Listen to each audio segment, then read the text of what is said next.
पुढची बातमी पाहूयात। विदर्भामधील जनतेसाठी यंदाचा एप्रिल महिनाच कठीण परीक्षा घेणारा ठरतोय।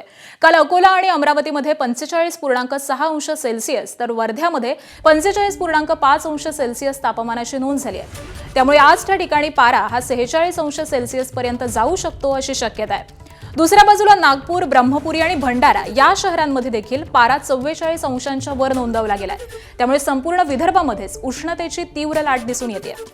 तुलनेनं थंड हवेचं ठिकाण मानल्या जाणाऱ्या बुलढाण्यामध्ये देखील काल कमाल तापमानानं 68 वर्ष जुना विक्रम मोडल्याचं दिसून आलंय। पुढचे 2 ते 3 दिवस उष्णतेची तीव्र लाट कायम राहील असं हवामान खात्याचं म्हणणं आहे आणि त्यानंतर 1 ते 2 दिवस ढगाळ वातावरण राहून दिलासा मिळेल अशीही शक्यता हवामान विभागानं व्यक्त केली आहे।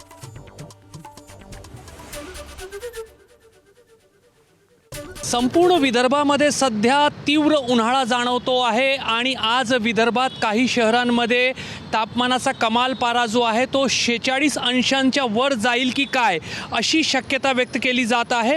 काल विदर्भातील 3 शहरांमध्ये अमरावती आणि अकोलामध्ये 45.6 अंश सेल्सिअस तर वर्ध्यामध्ये 45.5 अंश सेल्सिअस एवढ्या कमाल तापमानाची नोंद झाली होती। तर नागपूर आणि चंद्रपूर, ब्रह्मपुरी, भंडारा अशा शहरांमध्ये तापमानाचा कमाल पारा जो आहे तो 44 अंशांच्या वर नोंदवला गेलेला होता। नागपूरमध्येही काल 44.2 अंश सेल्सिअस एवढ्या कमाल तापमानाची नोंद झालेली होती।